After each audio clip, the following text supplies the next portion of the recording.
तो नमस्कार एमआरियंस, कैसे हैं आप सब। अब जैसे कि आपको पता है कि हमने केमिकल रिएक्शन और इक्वेशन का चैप्टर कंप्लीट कर दिया है विद लाइव एक्सपेरिमेंट। तो आज हम आ गए एक सेकंड चैप्टर के साथ जिसका नाम है एसिड बेसिस एंड सॉल्ट, और इसको भी हम कंप्लीट करेंगे विद लाइव एक्सपेरिमेंट। तो बिना कोई देरी के स्टार्ट करते हैं। तो चलिए स्टार्ट करते हैं अपनी टैगलाइन से, let's together make your achievement real. So चलिए लेट्स गेट स्टार्टेड। तो अब जैसे कि हमें पता है कि ना एलिमेंट्स पढ़ा था, ऐसे हमने कंपाउंड्स पढ़ा है, ऐसे हमने मिक्सचर पढ़ा है। तो हमारे जो कंपाउंड्स हैं on the basis of chemical properties उनको बांटा गया एसिड, बेसिस और सॉल्ट। अब जैसे ही एसिड का नाम लेते हैं या फिर बेस का नाम लेते हैं या फिर सॉल्ट का नाम लेते हैं, जैसे मैंने लिया एसिड का नाम, तो आपके मन में कई सारे प्रोडक्ट आ गए होंगे, जैसे लेमन जूस आ गया होगा, HCl, शायद किसी के दिमाग में H2SO4 या फिर सल्फ्यूरिक एसिड भी आ जाए, या फिर किसी भी टाइप का एसिड जो कि आपने देखा हो या फिर कंज्यूम किया हो। ओके, और जैसे मैं बेस का नाम बोलती हूँ तो ज़्यादा सब लोग कुछ सोच नहीं पाते। सिंपल सोप आप सोच सकते हो, बेकिंग सोडा आप सोच लेते हो। ओके, और सॉल्ट नाम से तो आपको सिर्फ वही याद आ जाता है, टाटा नमक, यानी कि नमक हो टाटा का, यानी कि सॉल्ट, सॉल्ट आपको याद आ जाता है। तो आज हम देखेंगे कौन से एसिड होते हैं, क्या बेस होते हैं, जो अब तक हमने पढ़ा है अभी तक 8th क्लास में, छोटी क्लासेस में, जूनियर क्लासेस में हमने जो पढ़ा है। तो जो हमने पढ़ा है कि एसिड हमारे खट्टे होते हैं, बेस हमारे कड़वे होते हैं, इससे भी ऊपर आज हम पढ़ेंगे और देखेंगे कि एक्चुअली एसिड और बेसिस होते क्या हैं, प्लस हम आगे जाके सॉल्ट भी पढ़ेंगे। तो हेडिंग लगाते हैं सबसे पहले इंडिकेटर। सबसे पहले एसिड बेस को पहचानने, इसकी डेफिनेशन अच्छे से पढ़ने से पहले हमें इंडिकेटर्स के बारे में पढ़ना पड़ेगा। अब इंडिकेटर्स क्या होता है, अब जैसे एसिड बेस, अगर कोई चीज अगर आपको दो बीकर दे दिए जाएं जिसमें कलरलेस दोनों लिक्विड कलरलेस हैं, और आपसे पूछा जाए अब बताइए एसिड है या फिर बेस है। ओके, एसिड है या फिर बेस है, तो आप क्या बता दोगे, क्योंकि हर चीज को तो हम टेस्ट नहीं कर सकते। जैसे अगर लेमन जूस हुआ तो लेमन जूस इजीली आप टेस्ट करके बता दोगे खट्टा है यानी कि एसिड है। ओके, और जो बेस होते हैं वो कड़वे होते हैं, तो मान लो सोप है, सोप भी आपने टेस्ट किया ही होगा, मुंह में चला ही गया होगा नहाते समय, तो जब आपने, तो वो कड़वा होता है, क्या होता है, कड़वा। तो हर चीज को तो हम टेस्ट करके नहीं बता सकते कि एसिड बेस, क्योंकि कुछ हार्मफुल एसिड्स भी होते हैं, कुछ हार्मफुल बेस भी होते हैं। तो इस वजह से हमने बनाए इंडिकेटर्स। इंडिकेटर्स वो कंपाउंड्स होते हैं जो कि क्या करते हैं, जब हम इन्हें किसी एसिड या फिर बेस के सॉल्यूशन में डालते हैं तो ये अपना कलर चेंज करते हैं। एसिड में डालेंगे तो कुछ अलग कलर दिखाएंगे, बेस में डालेंगे तो कुछ अलग। तो इस बेसिस पर हम आइडेंटिफाई कर सकते हैं कि कौन सा एसिड और कौन सा बेस है। यानी कि सिंपल ये क्या है, टेस्ट करता है कि कौन सी चीज एसिड है और कौन सी चीज बेस है। ओके, तो इसीलिए हमें पढ़ा इंडिकेटर्स। तो इंडिकेटर्स वो कंपाउंड होते हैं जो अपना कलर चेंज करके हमें बताएंगे कि जो हमारा सब्सटेंस है वो हमारा एसिड है या फिर बेस है। प्लस कुछ इंडिकेटर ऐसे भी होते हैं जो स्मेल के बेसिस पे बताते हैं, उन्हें हम बोलते हैं ऑल फैक्ट्री इंडिकेटर, वो अभी हम आगे पढ़ेंगे। तो फिलहाल हेडिंग डालो इंडिकेटर्स, और जिसकी हम लिखेंगे अभी डिफाइन। तो सबसे पहले आ जाती है heading indicators.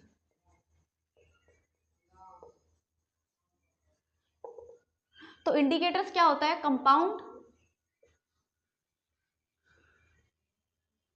Compound that changes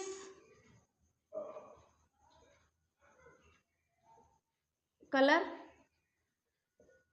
when we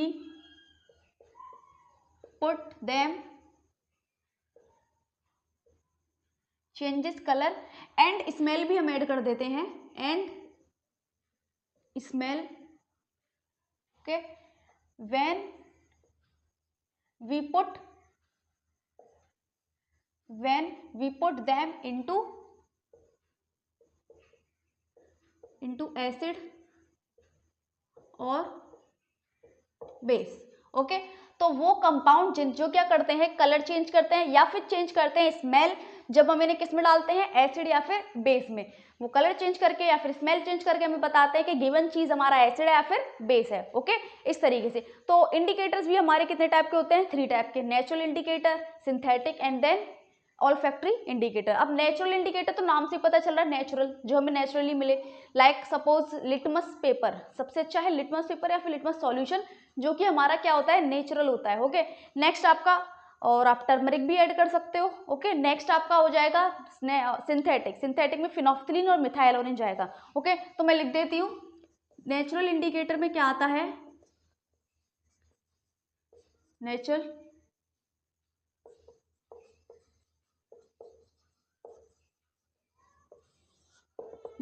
indicator. तो नेचुरल इंडिकेटर्स के अंदर आएगा आपका लिटमस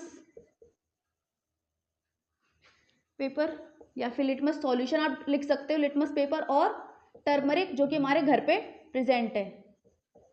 ओके, नेक्स्ट हमारा क्या है, सिंथेटिक। Synthetic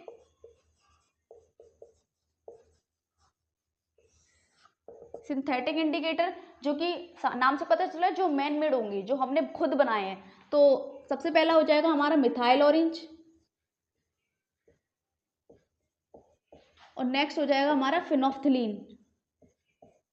फिनोफ्थिलीन, okay. फिर लास्ट और मोस्ट इंपॉर्टेंट, ऑल्फैक्टरी इंडिकेटर। अब जैसे आपने बायोलॉजी में पढ़ा होगा, ऑल्फैक्टरी रिसेप्टर्स होते हैं हमारे। ऑल्फैक्टरी रिसेप्टर्स जो होते हैं वो हमारे नोज के अंदर प्रेजेंट होते हैं ताकि वो स्मेल को डिटेक्ट कर सकें। तो स्मेल के बेसिस पे उसका नाम रख दिया ऑल्फैक्टरी इंडिकेटर, क्योंकि ये स्मेल चेंज करके बताते हैं कि हमारा जो सब्सटेंस है वो एसिड है या फिर बेस है। तो ये इंपॉर्टेंट है, तो इसकी हम लिखेंगे डेफिनेशन। तो इसकी लिखेंगे डेफिनेशन, तो लिखेंगे दो substance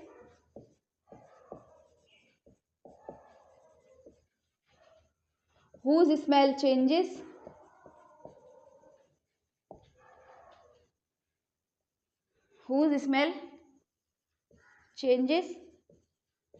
when we put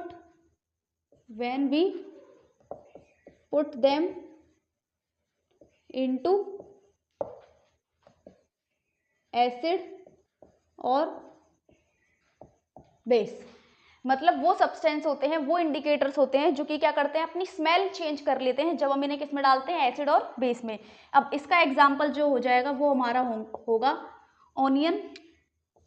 onion जो होता है वो हमारा ऑल्फैक्टरी इंडिकेटर होता है। नेक्स्ट हमारा हो जाएगा आपका वेनिला, नेक्स्ट आपका हो जाएगा क्लोव, एक्सेट्रा। तो ये हो जाएंगे हमारे डिफरेंट इंडिकेटर्स। अब मैंने इसमें ये तो लिखा नहीं कि एसिड में क्या देंगे, वो एसिड में कलर कौन सा देंगे, बेस में कौन सा कलर देंगे। तो इसके लिए हम बनाएंगे एक एक्यूरेट, एक बहुत सिंपल सी टेबल, और ये भी टेस्ट करके देखेंगे कि एक्चुअल में ऐसा होता है या फिर नहीं होता। फिलहाल के लिए अभी आप ये सब नोट करो, इसे जल्दी से स्क्रीनशॉट ले लीजिए ताकि हम आगे बढ़ सके। तो अब हम बनाएंगे एक एक्यूरेट टेबल ताकि हम पता लगा सके कौन से इंडिकेटर को डालने पर क्या कलर चेंज होते हैं। तो हम देखते हैं रंग बदलो, ठीक है। तो देखते हैं सबसे पहले इंडिकेटर्स। तो लिटमस से स्टार्ट करते हैं, जैसे कि वो बहुत इजी है, तो हम स्टार्ट कर लेते हैं लिटमस से। तो जो हमारा लिटमस है वो क्या करेगा, अब सबको पता है, जैसे ही लिटमस पेपर को डिप करेंगे एसिड में तो वो रेड में चेंज हो जाएगा। किसमें हो जाएगा, रेड। नेक्स्ट हमारा हो जाएगा बेस में वो टर्न हो जाता है ब्लू। वैसे अगर हम रियल कलर की बात करें लिटमस पेपर की, तो वो हमारा होता है पर्पल कलर का। तो जब हमारा पर्पल कलर का होता है, तो जब हम उस लिटमस पेपर को डालते हैं किसमें, एसिड में, तो वो जो पर्पल कलर का होता है वो हमारा टर्न हो जाता है रेड, और जब बेस में डालता है तो वो टर्न हो जाता है ब्लू। तो हम ये भी लिख लेते हैं इसका एक्चुअल कलर। एक्चुअल में होता क्या है, रियल में इसका कलर होता है पर्पल। ओके, तो नेक्स्ट हमारा हो जाएगा टर्मरिक, नेचुरल इंडिकेटर। अब रियल कलर तो आपको पता ही है, येलो होता है इसका, येलो। अब जैसे इसमें एसिड में डालते हैं तो आपने ये क्वेश्चन कहीं ना कहीं सुना भी होगा, या फिर आपने क्या किया होगा, नोटिस भी किया होगा, जब सब्जी फैल जाती है आपके कपड़ों पर, तो जब उसे रब किया जाता है साबुन से रब करते हैं, तो वो जो हल्दी का दाग होता है वो हमारा रेडिश ब्राउन हो जाता है, ब्राउन कलर का हो जाता है। तो ये क्वेश्चन बहुत बार एग्जाम में आता है कि कोई एक बच्चा है, वो खाना खा रहा था, उसके ऊपर एक डिश फैल गई, मतलब उसके ऊपर सब्जी फैल गई, और टर्मरिक का, अब उसमें सब्जी में ऑब्वियसली टर्मरिक होती है, तो उसकी वजह से दाग आ गया उसका। तो अब जब जैसे ही उसकी मम्मी ने धोने के लिए किससे रगड़ा, साबुन से, तो वैसे ही कलर क्या हो जाएगा, रेडिश ब्राउन हो गया। तो इसमें पूछा जाता है कि एक्चुअल में ऐसा हुआ क्यों। तो एक्चुअल में ऐसा इसलिए हुआ क्योंकि टर्मरिक हमारा एक नेचुरल इंडिकेटर है। जैसे ही साबुन हमारा बेस है, उसके साथ रगड़ा, इस वजह से उसने कलर चेंज कर लिया और रेड ब्राउन हो गया। तो जब अगर वो बेस में रेड ब्राउन कर रहा है, तो एसिड में क्या हो सकता है बताओ, अगर नींबू निचोड़ेंगे तो क्या होगा, अगर उसके ऊपर नींबू निचोड़ा तो कुछ नहीं होगा, मतलब येलो कलर था, येलो कलर ही रहेगा। तो हम लिख सकते हैं कि जैसा एसिड है तो टर्मरिक क्या करेगा, नो चेंज। क्या करेगा, नो चेंज। एसिड पे नो चेंज का मतलब यहाँ पर होगा जो कलर इनका पहले से ही है वही रहेगा। ओके, नो चेंज का मतलब यहाँ पर मैं बता रही हूँ पहले से जो कलर है वही रहेगा, यानी कि येलो ही रहेगा। तो आप येलो भी डाल सकते हो यहाँ। नेक्स्ट है बेस हमारा कर देगा रेडिश ब्राउन कलर का कर देगा, रेडिश ब्राउन। नेक्स्ट इंडिकेटर आ जाते हैं हमारे सिंथेटिक इंडिकेटर, फिर वो हो जाएंगे हमारा फिनोफ्थलीन।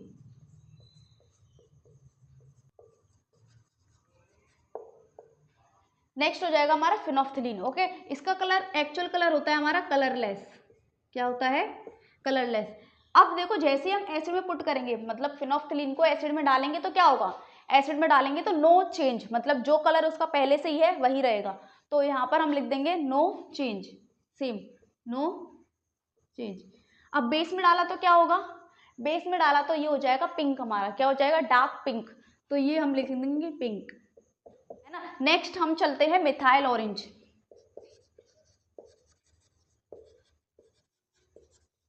तो मिथाइल ऑरेंज एक्चुअल में होता है हमारा, रियल कलर इसका जो होता है वो ऑरेंज होता है। ऑरेंज या फिर आप बोल सकते हो बहुत बहुत लाइट ऑरेंज, जो येलोइश सा दिखता है थोड़ा सा, तो कलर आप मान सकते हो वैसे। तो मिथाइल ऑरेंज को अगर हम एसिड में पुट करेंगे तो क्या होगा? जैसे ही मिथाइल ऑरेंज को क्या करेंगे?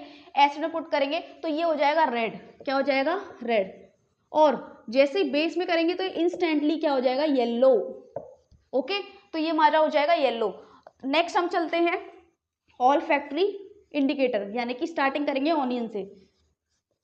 अब क्योंकि इसमें कोई कलर चेंज नहीं होगा तो मैं इसका कलर नहीं लिखूंगी, और दूसरा ये स्मेल बताएगा। क्या बताएगा? स्मेल। तो अब जैसे ही ऑनियन को, यानी कि नींबू को, अगर तुमने सोचा क्या कि जैसे आपने खाए होंगे छोले भटूरे आराम से या फिर किसी के साथ मस्त आराम से छोले भटूरे खाने के लिए आप क्या करते हो? प्याज भी काटते हो, उसके ऊपर नींबू निचोड़ लेते हो। क्यों? ताकि उसका टेस्ट और भी ज़्यादा बढ़ जाए। तो नींबू निचोड़ने से क्यों, क्या आपने कभी सोचा कि खुशबू चली गई हो ऑनियन की? जो प्याज की खुशबू आ रही थी उस पर आपने नींबू निचोड़ा तो क्या आपकी ऑनियन की खुशबू चली गई? नहीं गई ना, मतलब ऑनियन की खुशबू वही रही। तो एसिड में जो ऑल्फैक्टरी इंडिकेटर, यानी कि जो हमारा ऑनियन होगा वो अपनी स्मेल नहीं लूज करेगा, उसके पास जो स्मेल है वही रहेगी। ओके, लेकिन बेस अगर साबुन डाल दो, साबुन पे घिस दो, रगड़ दो अगर ऑनियन को, तो देन क्या हो जाएगा? हमारी उसकी स्मेल चली जाएगी। क्या हो जाएगी? चली जाएगी। तो फिर इसमें क्या होगा? ऑनियन जैसे डाला तो एसिड में नो चेंज, मतलब स्मेल रहेगी। तो स्मेल आप लिख सकते हो नो चेंज, लिख लो आप नो चेंज, मतलब कोई भी चेंज नहीं होगा, मतलब स्मेल जो है वो आएगी। ओके, लेकिन जैसे ही आप बेस में पुट कर देते हो तो वो हो जाता है हमारा नो स्मेल। क्या हो जाएगा? नो स्मेल, मतलब स्मेल उसकी गायब हो जाएगी। नेक्स्ट हमारा है वेनिला। उसका भी सेम ही रहेगा कि जैसे ही हमने किसमें किया? एसिड में किया, एसिड में डाला तो वो हमारा हो जाएगा नो चेंज, यानी कि होगी हमारी स्मेल उसमें आएगी। देन नेक्स्ट है हमारा क्या है? वेनिला। वेनिला हमारा हो जाएगा vanilla, same no smell, base में डालने पे क्या हो जाएगा? No smell. देन लास्ट हमारा हो जाता है क्लोव, यानी कि लौंग। अब जैसे इसमें डालेंगे तो सेम चीज हो जाएगी नो चेंज, मतलब ऑल फैक्ट्री इंडिकेटर में आपको कुछ करना ही नहीं है, जितने भी होंगे उन सबका सेम ही रहेगा। इसमें क्या हो जाएगा? No smell. तो ये है हमारी सिंपल सी टेबल जिसमें हमने बताया कि एक्चुअल में कौन से इंडिकेटर क्या क्या तरीके दिखाते हैं एसिड और बेस को इंडिकेट, यानी कि डिफरेंस करने के लिए क्या क्या होगा। तो ऐसे ही सिंपली हम लिटमस पेपर ज़्यादा यूज़ करते हैं क्योंकि इंस्टेंटली काम हो जाता है फटाफट हमारा, हमें ज़्यादा काम धाम नहीं करने पड़ते। तो हम यहाँ पर एक एक करके दिखाएंगे कि क्या होगा। ओके, तो सबसे पहले आप देखिए टर्मरिक। अब हम देखते हैं टर्मरिक का कि टर्मरिक एक्चुअली कैसा बिहेव करता है एसिड और बेस के साथ। तो मैंने लिया है यहाँ पर बेस। अब जैसे मैंने बताया था साबुन रगड़ते हैं तो रेडिश ब्राउन हो जाता है, तो साबुन नहीं, हम लेंगे बेकिंग सोडा जो कि हमारा सेम बेस है साबुन की तरह। ओके, तो पहले मैं बेस में क्या डालूंगी? टर्मरिक, तो रेडिश ब्राउन हो जाएगा। देन मैं इसी में ही एसिड ऐड करूंगी, ये बता करने के लिए कि जो हमारा एसिड है वो येलो ही रहता है, एसिड सॉल्यूशन येलो ही बना रहेगा।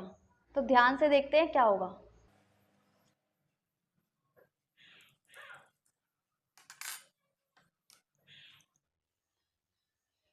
तो देखो ये हमारा रेडिश ब्राउन आ रहा है धीरे धीरे, इसे और डिसॉल्व कर लेते हैं। तो देखो ये हमारा क्या कलर है? रेडिश ब्राउन हमारा कलर आ गया है, ये हमारा ये रेडिश ब्राउन कलर है।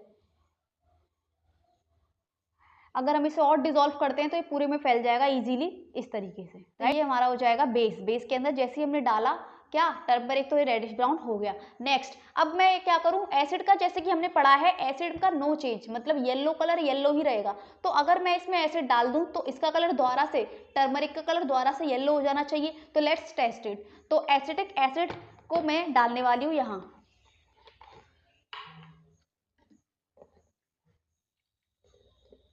तो ध्यान से देखना, एसिटिक एसिड को मैं क्या करूँगी, डालूंगी, तो चेक करना।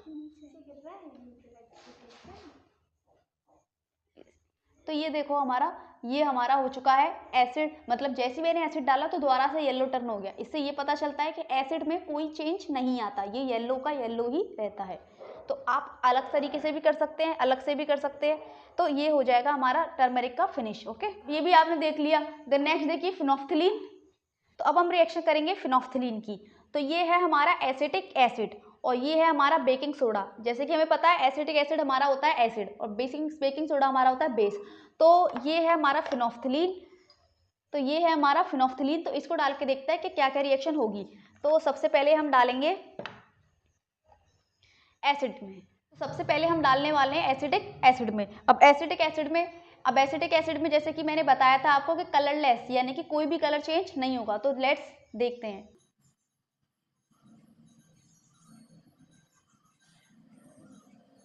तो आपको दिख रहा होगा मैंने कितनी सारी 9 to 10 ड्रॉप्स डाल दी, लेकिन कुछ नहीं हुआ क्योंकि एसिड में क्या होता है, ये कलरलेस। ओके, तो नेक्स्ट अब करते हैं बेकिंग सोडा का, मतलब लेट्स टेक बेस। अब बेस में देखते हैं क्या कलर आएगा। ओके, तो ध्यान से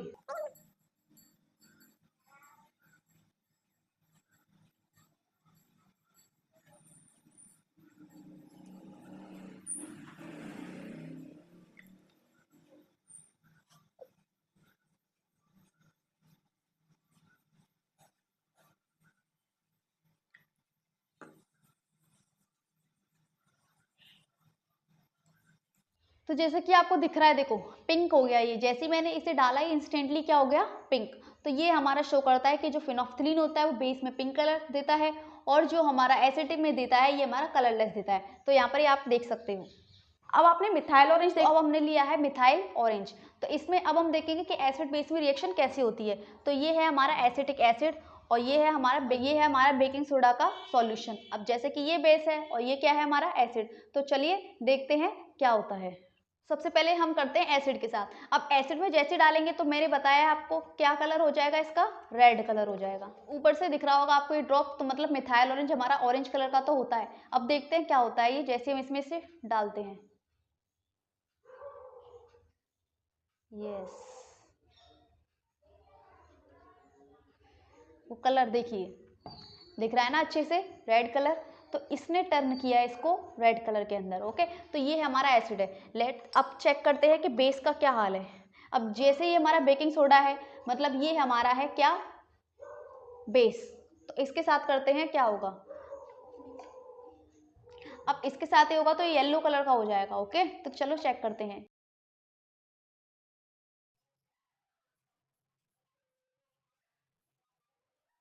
क्योंकि इसमें बेकिंग सोडा है तो अब हम इसे थोड़ा हिलाएंगे। देखो कितना सुंदर कलर आया है। ये आया है हमारा येलो कलर का, ये आया हमारा येलो कलर का। तो आपको डिफरेंस दिख रहा होगा, राइट? आपको डिफरेंस दिख रहा है ना। ये हमारा है बेस जो कि हमारा येलो कलर का है, ये हमारा है एसिड। तो ये करता है मिथाइल ऑरेंज। तो आपको समझ में तो आ गया होगा। ओके, देखो कितना सुंदर लग रहा है, राइट? चलो नेक्स्ट पे चलते हैं। कम अब इनको तो आपको स्मेल देख के पता करना पड़ेगा क्योंकि वीडियो में से तो स्मेल हम सुखाएंगे नहीं। तो इस वजह से अभी यहीं तक रखते हैं, मतलब हमारा क्या हो जाएगा, यहाँ तक हमने इंडिकेटर्स देख लिए विद एक्सपेरिमेंट। तो ये थी हमारी टेबल और अब हम चलते हैं अब एक्चुअल में एसिड बेस क्या है। ओके, उनकी डेफिनेशन हम करते हैं। तो इसके स्क्रीनशॉट ले लो फटाफट। अब हम डिफाइन करेंगे एसिड और बेस। अभी जो आप एसिड और बेस की डेफिनेशन पढ़ोगे या फिर कुछ भी पढ़ोगे उसके बारे में, तो अभी आने वाले लेक्चर्स में एसिड और बेस की डेफिनेशन बिल्कुल ही डिफरेंट हो जाएगी। वो कैसे, वो आपको तभी पता चलेगा। तो अभी सिंपली हम वही पढ़ेंगे जो हमने अभी तक पढ़ा है, सिंपल एसिड बेस। अभी हम उसमें कुछ चेंजेस नहीं कर रहे हैं, लेकिन मैं अभी बता रही हूँ कि आगे आने वाले लेक्चर्स में एसिड बेस की डेफिनेशन बिल्कुल ही चेंज हो जाएगी। तो फिलहाल के लिए अभी लिखते हैं हम एसिड और यहाँ लिखेंगे हम बेस। ओके, तो सबसे पहले हो जाएगा एसिड। एसिड दे हैव सोर टेस्ट, खट्टे होते हैं, तो हम लिखेंगे दे हैव सोर टेस्ट। अब इनका खट्टा टेस्ट होता है, इनका कैसा होता है, इनका होता है दे हैव, इसका हो जाएगा हमारा they have bitter taste. Okay, then next हमारा हो जाएगा, जैसे कि अभी अभी हमने देखा कि ये इंडिकेटर, अब एसिड क्या करता है, लिटमस पेपर को कैसे टर्न कर देता है, रेड ब्लू लिटमस को कर देता है ये रेड, और ये क्या कर देता है, ये रेड लिटमस को ब्लू कर देता है। तो ये होगा हमारा एसिड, क्या हो जाएगा, ये हो जाएगा हमारा इट टर्न्स, ढंग से लिख दूं, it turns blue litmus into red. Okay, ये क्या करता है, it turns red litmus into blue. Okay, then next हमारा हो जाएगा दे आर कोरोसिव, बहुत ज़्यादा स्ट्रॉन्ग होते हैं, जो एसिड होते हैं बहुत ज़्यादा स्ट्रॉन्ग होते हैं। कहने का मतलब ये है कि जो एसिड है वो हमारे स्ट्रॉन्ग भी होते हैं। अभी तो हमने लैक्टिक एसिड ये सब देखे हैं जो हम रोज़ खाते हैं, लेकिन कुछ एसिड ऐसे भी होते हैं जो बहुत हार्मफुल होते हैं, आपको पता ही होगा। तो कुछ हार्मफुल होते हैं, मतलब अगर जैसे ही अगर हमारे कांटेक्ट में, डायरेक्ट कांटेक्ट में है तो ये हमें जला सकते हैं, कोरोड कर सकते हैं, मतलब कोरोसिव, दे आर कोरोसिव,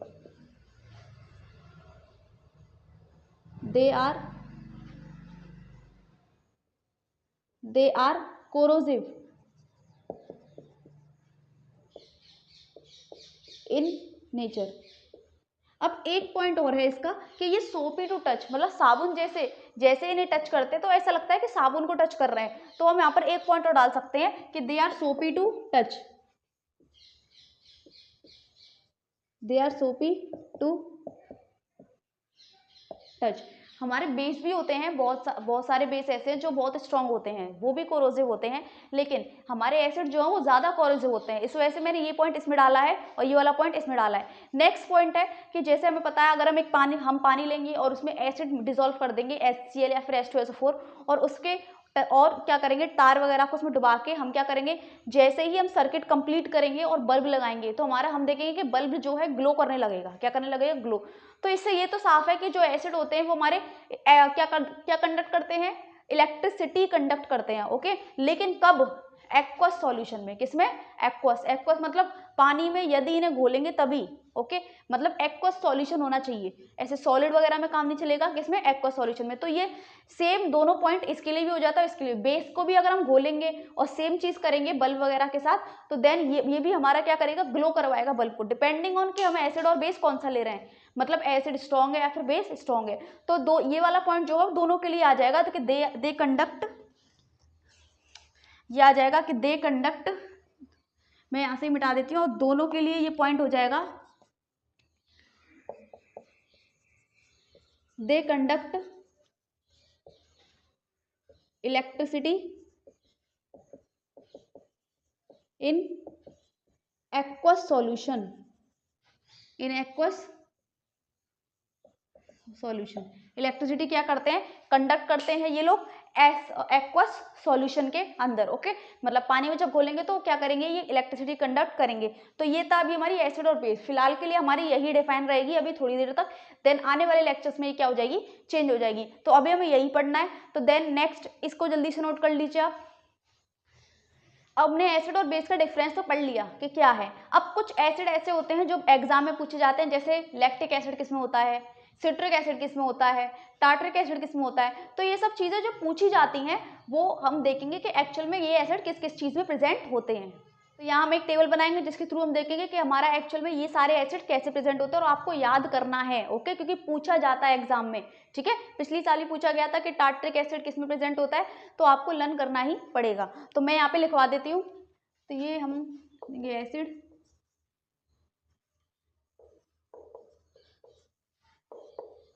और ये हम लिख देंगे सब्सटेंस, किन किन सब्सटेंस में प्रेजेंट होता है।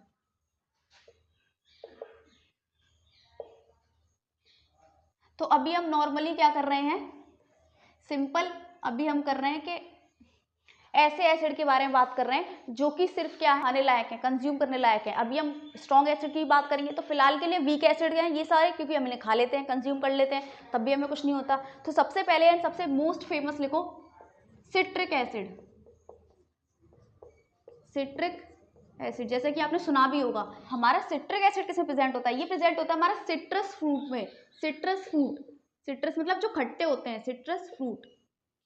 सबसे अच्छा एग्जाम्पल है इसका लेमन और उसकी फैमिली, मतलब उसकी जैसी दिखने वाली ऑरेंजेस। ओके, तो ये होते हैं हमारे सिट्रिक फ्रूट्स। तो सिट्रिक एसिड प्रेजेंट होगा इन सब चीजों में। नेक्स्ट हमारा है लैक्टिक एसिड। लैक्टिक एसिड, तो ये हमारा होता है कर्ड। किसमें होता है? कर्ड। कर्ड में प्रेजेंट होता है। एक्चुअल में कर्ड में कुछ बैक्टीरियाज होते हैं, माइक्रो ऑर्गेनिज्म, जिनका नाम लैक्टोबैसिलस होता है। तो लैक्टोबैसिलस, लैक्टो नाम इसी वहीं से लिया है, तो लैक्टोज नाम से बना दिया लैक्टिक एसिड। ओके, तो ऐसे आप रिलेट कर सकते हो। देन नेक्स्ट हमारा क्या हो जाएगा? नेक्स्ट हमारा हो जाएगा टार्ट्रिक एसिड।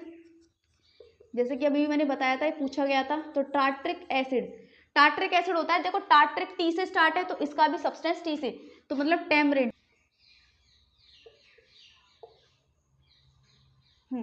जो हमारी इमली होती है उसमें ये एसिड प्रेजेंट होता है। नेक्स्ट हो जाएगा हमारा एसिटिक एसिड, जो कि बहुत बार आएगा अभी आगे। इसका फॉर्मूला हमें पढ़ना पड़ेगा, इसके साथ रिएक्शन कैसे होती है तो वो हमें पढ़नी पड़ेगी। तो एसिटिक एसिड होता है हमारा विनेगर में।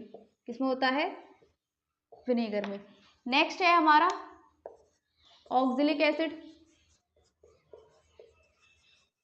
ऑक्जेलिक एसिड होता है हमारा टोमेटो। ऑक्जेलिक एसिड हमारा प्रेजेंट रहता है टोमेटो में। और नेक्स्ट हम लिख सकते हैं क्या? Formic acid. बहुत इंपॉर्टेंट, मोस्ट इंपॉर्टेंट, क्योंकि ये भी आएगा, इसका भी कुछ ना कुछ फॉर्मूला होता है और इसकी भी हम रिएक्शन देखेंगे। तो फॉर्मिक एसिड होता है हमारा आंट स्टिंग, जो हमें चींटी काटती हैं उसमें यही वाला एसिड होता है। And then nettle leaf sting, nettle leaf sting, ये एक टाइप का प्लांट होता है, पेड़ होता है, एक टाइप का प्लांट होता है। ये मान लो कि ये क्या है, उसकी लीफ में, अगर उसकी लीफ हमें चुभ गई तो वो हमें कौन सा एसिड देगा? फॉर्मिक एसिड, जिससे हमें जलन होने लग जाती है। ओके, नेक्स्ट हमारा हो जाएगा मैलिक एसिड। अब मैलिक एसिड जो होता है हमारा क्या होता है? किसमें होता है? एप्पल्स में होता है। किसमें होता है? एप्पल्स में। तो ये थे हमारे कुछ एसिड जो कि बार बार एग्जाम में पूछे जाते हैं। सिट्रिक एसिड किसमें होता है? Lactic acid, tartaric acid, acidic acid, oxalic acid. Formic acid को मिथेनोइक एसिड भी बोलते हैं। क्या बोलते हैं? Methanoic acid. याद रखना इसको, चाहे मैं लिख देती हूँ आपके लिए। तो फॉर्मिक एसिड को मिथेनोइक एसिड भी बोलते हैं। तो ये आपको सब्सटेंस दिख गए, जैसे acetic acid vinegar, tartaric acid tamarind, oxalic acid tomato. Okay, tartaric acid tamarind. यहाँ पे हम एक चीज़ और ऐड कर सकते हैं, जिसे हम बोलेंगे अनराइप ग्रेप्स। जो ग्रेप्स होते हैं वो खट्टे होते हैं, और खास करके जो अनराइप, पके हुए नहीं है, तो उसके अंदर भी हमारा क्या मिल जाएगा? हमें टार्ट्रिक एसिड मिल जाएगा। तो ये सिंपल टेबल है, इसे आप अच्छे से याद कर लेना।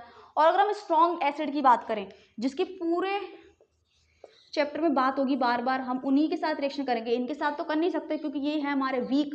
तो ये हमारे स्ट्रॉन्ग एसिड आएंगे, और तीन एसिड ही बार बार आएंगे आपके लिए। तो सबसे पहले आएगा हमारा HCl, देन नेक्स्ट आएगा हमारा sulphuric acid, sorry nitric acid लिख लेते हैं, मैं लिख देती हूँ यहाँ पे नाइट्रिक एसिड। तीसरा आएगा हमारा H2SO4, सल्फ्यूरिक एसिड।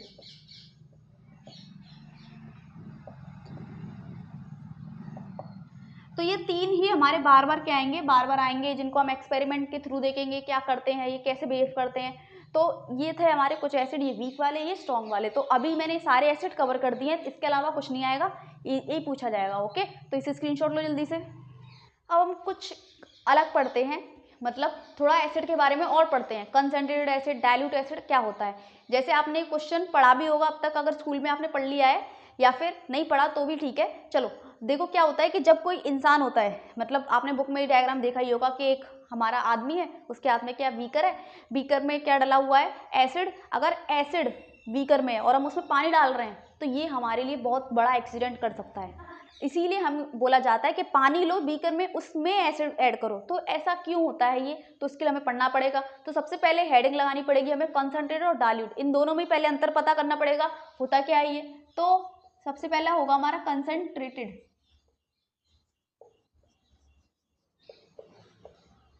नेक्स्ट हो जाएगा हमारा dilute acid,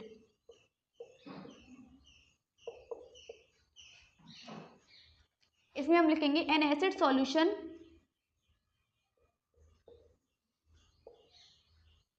in which large amount of acid dissolved, ये dissolved लिखा है, okay, ed, dissolved in less water, और इसमें हम लिखेंगे an acid solution in which less amount of acid dissolved in more water, कहने का मतलब ये है कि जैसे हमारे पास एक बीकर है, इस तरीके का हमारे पास क्या है, एक बीकर, उसमें हमने लिया हुआ है एसिड, इसमें क्या भरा, एसिड, तो क्योंकि हमारे पास ज़्यादा एसिड है, क्योंकि बीकर में भरा हुआ एसिड क्या है, ज़्यादा, और अगर हम इसमें क्या करें, वाटर ड्रॉपलेट्स डालें, तो वाटर ड्रॉपलेट्स क्या है हमारी, बहुत कम, तो इसीलिए बोला कि कंसंट्रेटेड एसिड वो एसिड का सॉल्यूशन होता है जिसमें लार्ज अमाउंट ऑफ एसिड, बहुत सारा एसिड, जैसे कि इस बीकर में भरा हुआ है, ये जैसे कि इस बीकर में भरा हुआ है क्या, एसिड, तो large amount of acid dissolved in less water, मतलब कहने का मतलब ये है कि एक तरीके से एसिड में ही वाटर डिजॉल्व कर रहे हैं, मतलब जो ज़्यादा एसिड है और उसमें पानी है, मतलब पानी की मात्रा कम है और एसिड की मात्रा ज़्यादा है, तो ये कंसंट्रेट हुआ जिसमें एसिड की मात्रा ज़्यादा है और वाटर की मात्रा क्या है, कम है। लेकिन अगर मैं इसकी बात करूँ, जैसे ये एक हमारा बीकर है और इसमें हमारा ये क्या भरा हुआ है, वाटर, ये हमारा भरा हुआ है इसमें वाटर, और देन इसमें एसिड हम डिसॉल्व कर रहे हैं, इसमें हम क्या कर रहे हैं, एसिड डिसॉल्व, तो जब हम क्या करते हैं, ज़्यादा पानी के अंदर कम एसिड डिसॉल्व करते हैं, मतलब पानी की मात्रा ज़्यादा, एसिड की मात्रा कम, तो वो डाइल्यूट एसिड हो गया, ओके। लेकिन कंसंट्रेटेड में एसिड की मात्रा ज़्यादा होती है, पानी की कम, तो एक तुम शॉर्ट में लिख सकते हो, less water more acid, less water more acid, इसमें आप लिख सकते हो more water less acid, okay. तो डाइल्यूट और कंसंट्रेटेड में यही होता है डिफरेंस। और फिर एक क्वेश्चन पूछा जाता है कि हमें एसिड में वाटर डालना चाहिए या फिर वाटर में एसिड, आप सोच के बताइए कि जैसे अगर मैं एक डायग्राम बनाऊं, ये मैंने एसिड भर रखा है, इसके अंदर क्या भर रखा है, एसिड, इसमें मैं क्या कर रही हूँ, वाटर डाल रही हूँ, ठीक है, ये हमारा हो जाएगा ए, देन नेक्स्ट हमारा हो जाएगा, एक डायग्राम अगर मैं यहाँ बनाऊं, ये हमारा क्या हो जाएगा, वाटर, और उसमें हम क्या कर रहे हैं, एसिड पोर कर रहे हैं, एसिड डाल रहे हैं, तो ये मैंने दिया ए, ये मैंने दिया बी, तो कौन सा सही होना चाहिए, ए या फिर बी, ओके, कौन सा सही होना चाहिए, तो कमेंट सेक्शन में आप बता सकते हो कौन सा सही होना चाहिए। रीजन आपको पता है तो और अच्छी बात है, नहीं पता तो मैं बताऊंगी। देखो इसमें क्या हो रहा है, एसिड ज़्यादा है, वाटर हमारा कम है, इसमें क्या है, वाटर ज़्यादा है, एसिड हमारा कम है, ठीक है। तो हम जो मेथड अपनाएंगे वो अपनाएंगे बी ऑप्शन, मतलब डाइल्यूशन करेंगे, हम पानी में एसिड ऐड करेंगे। ऐसा क्यों, क्योंकि हमें पता है कि एसिड जब पानी में मिलता है तो बहुत ज़्यादा गर्म, जिस भी बीकर में तुम ये रिएक्शन परफॉर्म कर रहे हो एसिड और वाटर की, तो वो गर्म हो जाता है, मतलब एसिड और वाटर रिएक्ट करके एक एक्सोथर्मिक रिएक्शन देते हैं। एक्सो मतलब जिसमें बहुत अमाउंट में हीट निकलेगी। तो जैसे अगर सोचो एसिड ज़्यादा हुआ और तुमने उसमें पानी डाला, ठीक है, तुमने पानी डाला तो जैसे ये पानी इसके अंदर ऐड होगा कि इतनी ज़्यादा, क्योंकि एसिड की मात्रा ज़्यादा होने की वजह से ज़्यादा हीट निकलेगी, तो वो ज़्यादा हीट होगी, उसकी वजह से जो वाटर होगा, जितना भी कम वाटर है, पानी तो वैसे भी कम है, तो जो पानी के ड्रॉपलेट जो इसके अंदर जाएंगे वो हीट की वजह से इवेपोरेट हो जाएंगे, भाप में, स्टीम में चेंज हो जाएंगे, ओके, गैस में बदल जाएंगे, और वो गैसेज ही स्प्लैश कर देती है, मतलब एसिड को हम तक ले आती है, वो क्या छिड़काव कर देती है, जिसकी वजह से अगर हमारी गलती से भी हमारे कहीं पड़ गया, जैसे कि हमने पढ़ा they are corrosive in nature, हमारे क्या हो जाएगा, कम तो मतलब जल जाएंगे हम, ठीक है। तो क्यों, इस वजह से तो आपका रीजन हो जाएगा कि एसिड की मात्रा ज़्यादा होने की वजह से रिएक्शन बहुत ज़्यादा एक्सोथर्मिक हो जाएगी, हीट ज़्यादा निकलेगी, जिसकी वजह से इसमें जो प्रेजेंट वाटर है वो इवेपोरेट हो जाएगा और वेपर्स में चेंज हो जाएगा, और वो वेपर्स ही हमारे पास एसिड को ले आएंगे और वो स्प्लैश करवा देंगे और एक एक्सीडेंट हो सकता है। लेकिन अगर हम ये करें तो देखो पानी की मात्रा ज़्यादा है और एसिड की मात्रा कम है, अब एक्सोथर्मिक तो ये भी होगी, लेकिन फर्क इतना होगा कि इसमें जो हीट निकलेगी वो वाटर एब्जॉर्ब कर लेगा, क्या कर लेगा, वाटर, क्योंकि वाटर की मात्रा इस बार ज़्यादा है, तो वाटर की मात्रा इस बार ज़्यादा होने की वजह से ये क्या कर लेगा, जितनी भी हीट बनेगी, हीट वैसे भी कम ही बनेगी क्योंकि एसिड की मात्रा कम है, तो जितनी भी हीट बनेगी उसको भी ये एब्जॉर्ब कर लेगा। एब्जॉर्ब करने की वजह से हमारी जो रिएक्शन है वो अच्छे से परफॉर्म हो पाएगी और कोई भी ऐसा एक्सीडेंट नहीं होगा। तो ये क्वेश्चन बहुत ज़्यादा इंपॉर्टेंट है, इस वजह से मैं इसका क्वेश्चन लिखूंगी और आंसर लिखूंगी जैसा कि आपको बोर्ड में लिख के आना है। ओके, तो अभी फिलहाल के लिए जल्दी से नोट करो। तो देखो मैंने यहाँ पर क्वेश्चन लिख दिया है कि why diluting an acid, acid को डाइल्यूट करना मतलब पानी में एसिड ऐड करना, जैसे मैंने अभी बताया था। Why is it recommended that acid should be added to water and not water to acid। अगर आप डाइल्यूट कर रहे हो मतलब पानी बढ़ा रहे हो एसिड के अंदर, तो ये रेकमेंड किया जाता है कि आप एसिड के अंदर पानी मत डालो, पानी के अंदर एसिड डालो। तो ऐसा क्यों होता है? Because adding water to concentrated acid, क्योंकि तुमने बीकर में ले लिया एसिड, उसमें तुम पानी डाल रहे हो, तो ये एक कंसनट्रेटेड सॉल्यूशन हो गया क्योंकि एसिड की मात्रा ज्यादा है, पानी की मात्रा कम है। इस वजह से हम क्या करते हैं, adding water to concentrated acid produce large amount of heat as it is highly exothermic reaction। इसकी वजह से क्या होता है, जैसे कि मैंने अभी बताया कि ये हमारा बीकर है, ये हमारा एसिड है, एसिड, और जिसके अंदर पानी हम डाल रहे हैं, तो एसिड और ये वाटर, तो जब एसिड की मात्रा ज्यादा होने की वजह से हीट ज्यादा निकलेगी, तो ये एक हाईली एक्सोथर्मिक क्या है, रिएक्शन है, highly exothermic reaction which can cause the acid to splash and lead to burns और एक्सीडेंट। जिसकी वजह से क्या होगा, जो वाटर होगा, मैंने अभी जैसे बताया हीट की वजह से ये वाटर इवेपोरेट हो जाएगा, जिसकी वजह से ये जो एसिड है वो स्प्लैश हो सकता है, जिसकी वजह से हमें बर्न या फिर कोई बड़ा एक्सीडेंट हो सकता है। But adding acid to water, लेकिन जब हम एसिड में वाटर ऐड करते हैं, सॉरी जब हम एसिड को वाटर में ऐड करते हैं, पानी ये हो गया हमारा ये क्या है, इस बार हमने लिया ये वाटर है और इसमें एसिड हम ऐड कर रहे हैं, तो adding acid to water, adding acid to water allow the heat to be absorbed. मतलब जब क्या करते हैं, एसिड को वाटर में डिसॉल्व करते हैं, तो ये इतनी ज्यादा मात्रा होने की वजह से पानी की, वो हीट को क्या कर लेता है, एब्सॉर्ब कर लेता है और safely by the large amount of water, क्योंकि ज्यादा पानी होता है तो वो इजीली क्या करता है, हीट को एब्सॉर्ब कर लेता है। तो ये था हमारा पूरा कंप्लीट। तो यहाँ हमारा लेक्चर हो जाता है पूरा कंप्लीट। इसमें मैंने आपको बेसिक पढ़ा दिया बिल्कुल, मतलब चैप्टर की हमारी नींव डल चुकी है और अब हम इस पे बिल्डिंग बनाएंगे, यानी कि आने वाले लेक्चर्स अब इससे भी ज़्यादा हाई लेवल के होंगे। कहने का मतलब ये है, हाई लेवल मतलब समझ जाओगे आप लोग, बस डेफिनेशन चेंज हो जाएंगी, कुछ अलग तरीके से हम चीज़ों को देखने लग जाएंगे। तो फिलहाल के लिए चलिए चलते हैं, तो मिलते हैं नेक्स्ट वीडियो में। तो जब तक के लिए पढ़ते रहिए और बढ़ते रहिए।